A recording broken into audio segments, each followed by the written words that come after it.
talk about disparities in care kind of generally, but also more specifically on how we identify disparities in clinical communication and what those mean for kind of driving outcomes for patients. And I feel like I'm sort of in a position to sort of tie some of what we've all been talking about today from both our providers and from our patients. So if we go to the first slide, please. So disparities have been identified across the entire cancer continuum, as well as a number of other health conditions and diseases.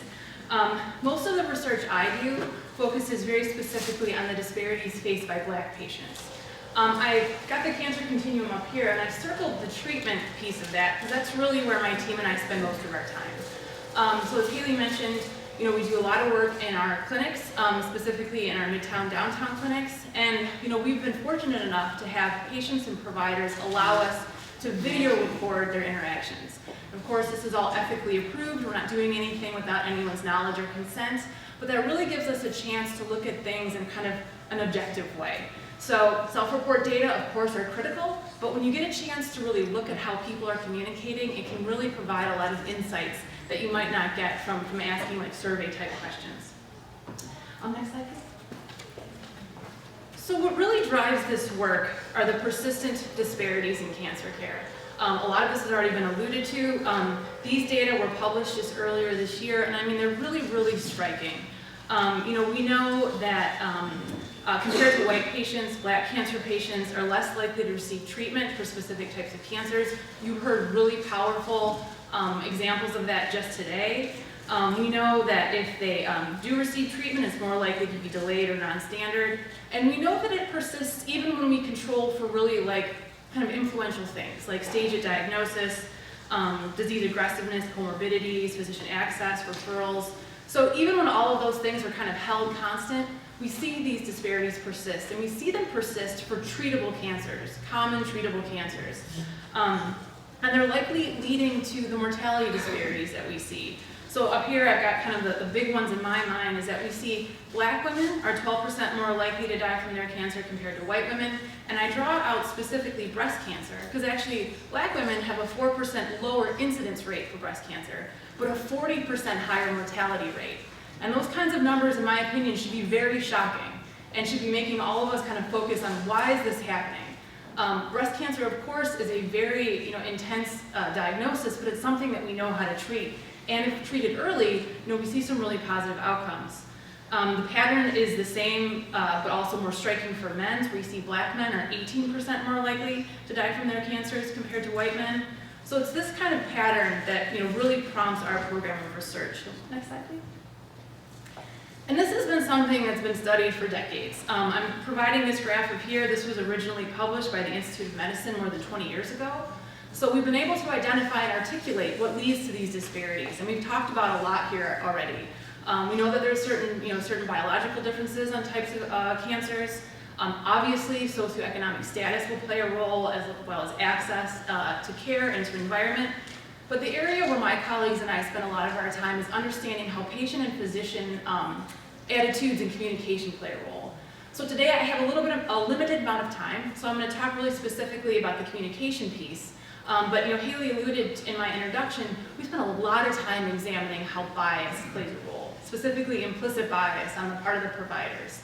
We're working really hard to understand kind of how that manifests itself in behaviors that maybe we can intervene upon and improve communication and outcomes. So that being said, I've got hours and hours and hours worth of talks on that, which I don't think you want to spend your afternoon doing. But do know that a lot of that work is going on, and we're trying very hard to intervene in a very evidence-based way.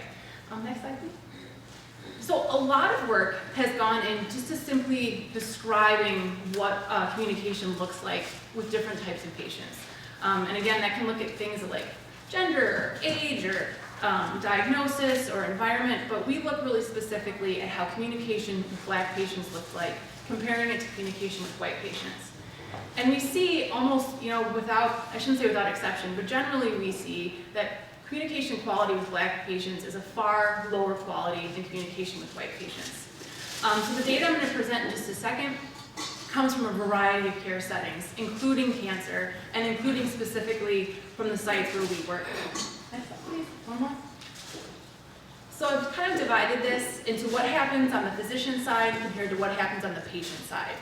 With the understanding that, of course, it's a relationship, so it's not just one-to-one, but we see on average that physicians will provide less information to their Black patients. They're less patient-centered, more verbally dominant, and more contentious compared to how they communicate with their white patients.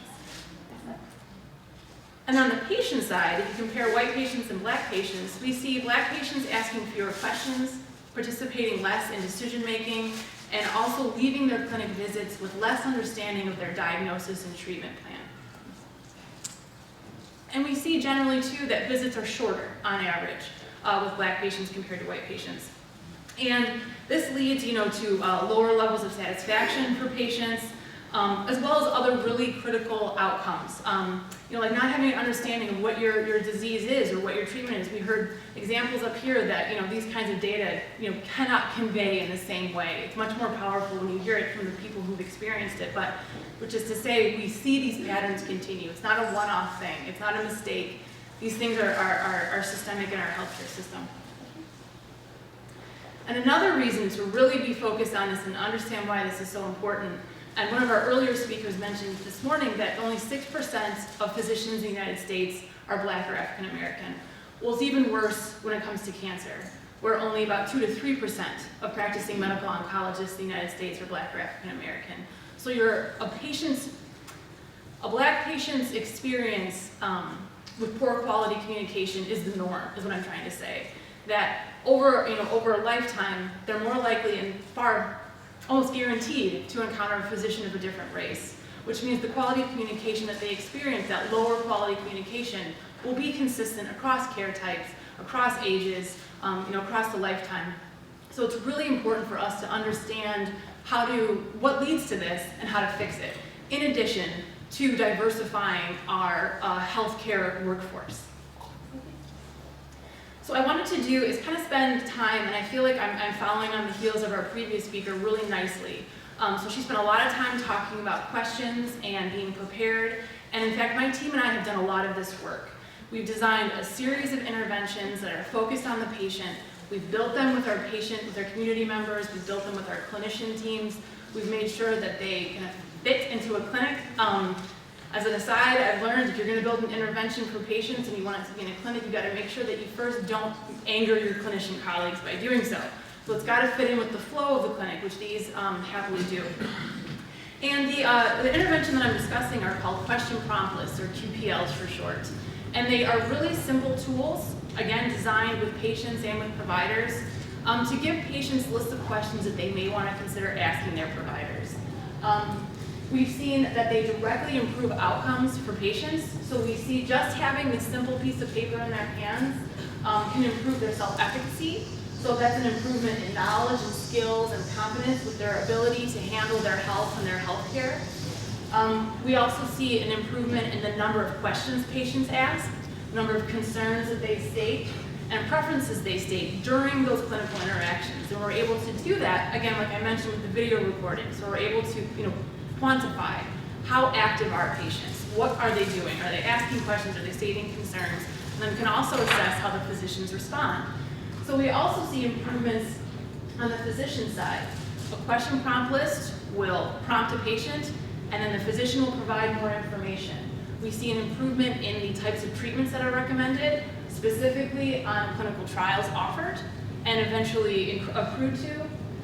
The number and types of topics that are discussed. So we've tested them to focus on specific things like genetic counseling, cost of care, hospice, palliative care. And we also see improvements not just in the moment, but long-term for patients. So we see improvements in anxiety, we see improvements in distress, we see improvements in experiences of pain and also blood pressure. So something that sounds like a simple tool can go a long way for a patient. So up here, I've just got a few examples from our team. The thing is, though, is if they're your questions, then they're important. So I'm going to pop up some examples. Many of these are available. I'm going to end with my email address if anybody wants a PDF. Happy to send it along. But I think, like our last speaker said, is taking some time to think about what kinds of questions you have and having them prepared and written down. And also doing so if you have a companion with you, if you have a spouse, if you have a parent, if you have a child or a friend, that are attending your appointments with you to go over those questions with them and kind of have a strategy in place. So you want to ask a few questions, if your companion wants to ask a few questions, huge improvements are seen when there's a second person in the room and that person is also active. A lot more information gets transpired, a lot more information is given to patients, and better decisions get made. So we have a few interventions we're working on now. This one's currently being tested in our clinics downtown. It's focused specifically on questions related to treatment costs. Next slide, please. This one, we tested and saw an improvement in how often clinical trials were discussed, and we found this intervention to be especially effective with patients who are Black. So we saw an improvement across race, white and Black patients, but far more Black patients were offered a trial and subsequently enroll in one. Next slide. And then this one we've had around for a while, and we've continued to revise it. It's very kind of general about cancer treatment, some questions about chemotherapy, radiation, things related to lifestyle. But we've tested this downtown, and we also implemented it across the network. Across our network of outpatient clinics across the state. And we saw improvements in patients' distress, improvements in their trust, and that was for Black patients, white patients, urban patients, rural patients. So, we can design these to be tailored to a particular type of patient, but we do see benefits even sort of with our kind of more general ones. So, my last slide, I think, is a thank you and my email address. So, very happy to follow up however I can with this, because I think it's really important. Like, it's great for us to test and publish, but it really is not useful unless people are using it. So, thank you very much for your time, and I'm happy to take any questions.